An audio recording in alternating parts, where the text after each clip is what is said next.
कर ले कि दूरी डिस्टेंस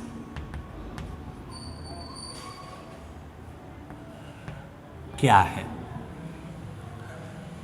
डिस्टेंस किसको बोलेंगे, दूरी किसको बोलेंगे, महत्वपूर्ण प्रश्न है, इसको समझना है। देखो बच्चा लोग, कहीं कोई वस्तु गति करती है, यहाँ से चलकर ए से चलकर वह बी पर गई, मान लो 4 मीटर, बी से चलकर सी पर गई, मान लो 3 मीटर, तो पथ की कुल लंबाई कितनी हो गई? पथ की कुल लंबाई कितनी हो गई? 4 इधर से, 3 वहां से, 7 मीटर। तो पथ की इस कुल लंबाई को हम लोग दूरी कहते हैं, है ना। जब भी कोई वस्तु गति करती है तो गति के दौरान तय की गई पथ की कुल लंबाई वस्तु की दूरी कहलाती है, वस्तु द्वारा तय दूरी कहलाती है। तो यहाँ से देखो, वस्तु ए से चलकर बी पर गया, फिर बी से सी पर गया, इधर यहाँ से यहाँ तक आया 4 मीटर, यहाँ से यहाँ तक आया 3 मीटर, तो इसकी कुल दूरी, पथ की कुल लंबाई, टोटल पथ जोड़ लो, 4 इधर से, 3 उधर से, 4 3 7 मीटर। तो ध्यान दो, इसमें डायरेक्शन नहीं होता। आप जिधर जिधर जा रहे हो सब डिस्टेंस को जोड़ा जाएगा। तो जहां डायरेक्शन नहीं हो, दिशा नहीं हो, एक से अधिक दिशा मिले, तो उसको हम लोग कहते हैं अदिश। ऐसे ही फिजिकल क्वांटिटी क्या कहलाती है? अदिश कहलाती है, स्केलर्स कहलाती है। तो दूरी अदिश होता है क्योंकि इसमें दिशा निश्चित नहीं होता। तो फिर से बच्चा लो, दूरी किसको बोलेंगे? जब भी कोई वस्तु गति करती है तो गति के दौरान पथ की कुल लंबाई दूरी कहलाती है। और दूरी एक अदिश स्केलर क्वांटिटी है, मापना हो तो आप मीटर में माप सकते हो। दूसरा पर आ जाते हैं हम लोग विस्थापन पर। विस्थापन,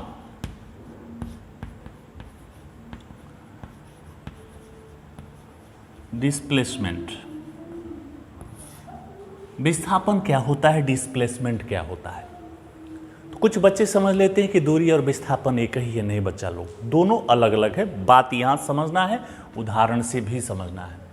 विस्थापन क्या होता है? अब ये देखो, व्यक्ति इस वाले प्रश्न में मैं ए से चलकर बी पर पहुंचा, फिर बी से चलकर सी पर, तो प्रारंभ में कहाँ था? ए पर, और अंत में कहाँ है? सी पर। अब ये दूरी माप लो, कितना आएगा? 5 मीटर। तो यह व्यक्ति ए से चलकर बी तक गया, फिर बी से चलकर, ये मान लो कि समकोण बनाता है, बी से सी तक पहुंचा, तो इसका विस्थापन कितना हो जाएगा? डिस्प्लेसमेंट विस्थापन हो जाएगा 5 मीटर। मतलब विस्थापन क्या है? प्रारंभिक और अंतिम बिंदुओं के बीच की न्यूनतम दूरी। ध्यान देना बच्चों, विस्थापन हमने किसको कहा? प्रारंभिक और अंतिम, इन दोनों बिंदुओं के बीच की न्यूनतम दूरी। और न्यूनतम दूरी स्ट्रेट ही मिलेगा आपको, टेढ़ा मेढ़ा जाएगा तो न्यूनतम, वो तो अधिकतम होते जाएगा। तो आप ये नहीं सोचना कि सर ऐसे ऐसे गए जाके नहीं जाएगा, नहीं, हमने क्या क्या? न्यूनतम। और न्यूनतम तभी हो सकता है जब आप वहाँ से स्ट्रेट जाएंगे, इधर उधर जाएंगे तो दूरी बढ़ते जाएगा, तो उसको विस्थापन नहीं कर सकते। तो यह विस्थापन हो गया। तो विस्थापन को 2 रूपों में आप समझिए, प्रारंभिक और अंतिम स्थितियों के बीच की न्यूनतम दूरी विस्थापन कही जाती है। और नंबर 2, विस्थापन किसी निश्चित दिशा में तय की गई दूरी को। अब यह व्यक्ति ए से चलकर बी पर गया, बी से चलकर सी तक गया, किसी निश्चित, तो ये देखो निश्चित दिशा है, ए से सी।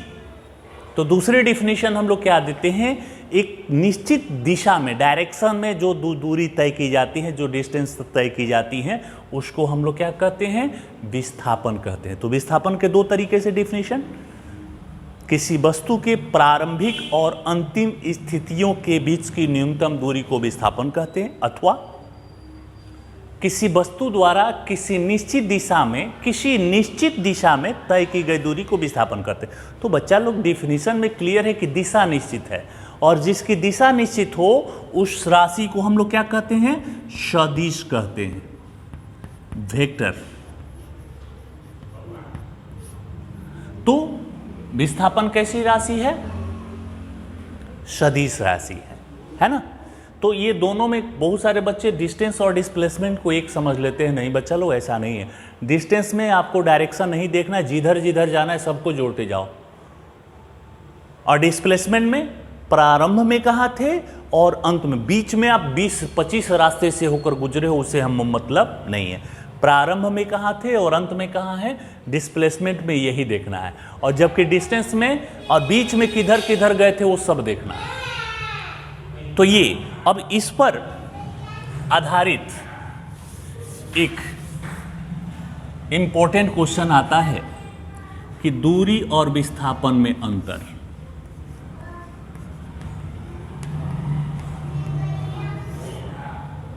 पहला, इन दोनों में अंतर लिखना हो तो पहला तो डिफिनीशन लिख लीजिए।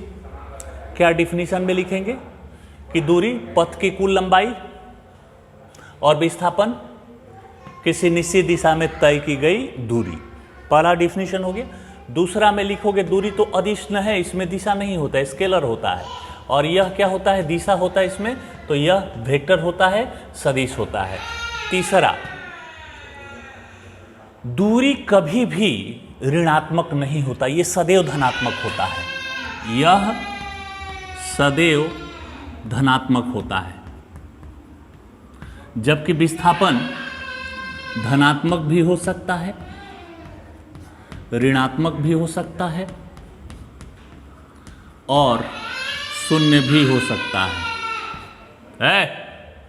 शून्य भी हो सकता है।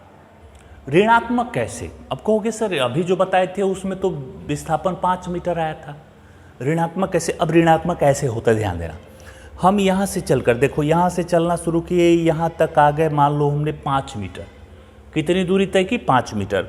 अब 10 मीटर पीछे चले आओ, 10 मीटर, यहाँ से 5 मीटर आगे जाओ और 10 मीटर पीछे चले आओ। तो डायरेक्शन हमारा पीछे की ओर अब हो गया ना, क्योंकि मूल में तो हम यहाँ रहे थे और अंत में 5 मीटर पीछे। तो ये माइनस बताएगा कि आप प्रारंभिक बिंदु से पीछे चले गए हैं। तो ये ऐसी स्थिति में विस्थापन माइनस ऋणात्मक होता है। चौथा,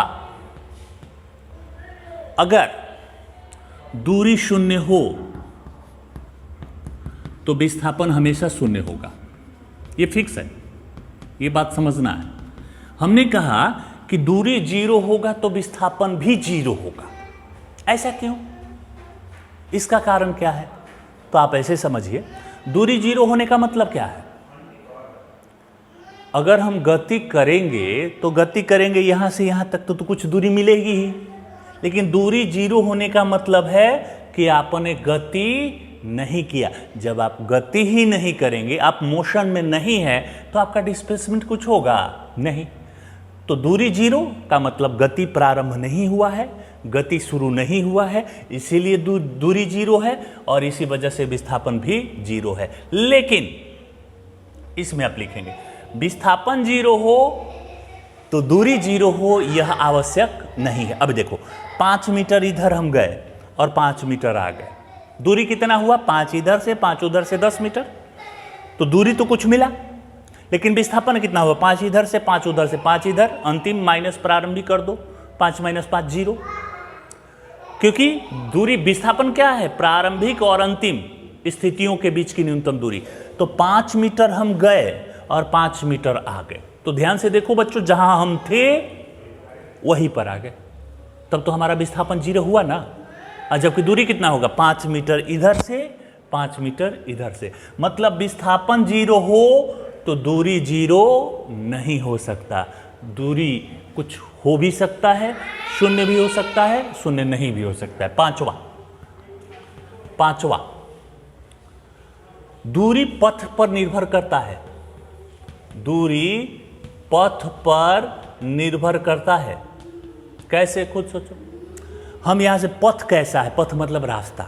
रास्ता अगर मान लो खाई है तो नीचे उतरेंगे तो वो भी दूरी में मापेंगे ना। पहाड़ पर चढ़ना है तो ये भी दूरी मापा जाएगा। जबकि विस्थापन में प्रारंभ में कहाँ थे, अंत में कहाँ हो, यह देखना है। अब खाई में बीच में क्या आया है उससे हमें कुछ भी लेना देना नहीं है। तो दूरी पथ पर निर्भर करता है, विस्थापन पथ पर निर्भर नहीं करता, पथ पर निर्भर नहीं, क्योंकि यहां तो प्रारंभिक और अंतिम बिंदु देखना है, प्रारंभ में कहां था, अंत में कहां। तो इन दोनों में 5 डिफरेंस, 5 काफी है। अब चलते हैं हम अगले टॉपिक की तरफ।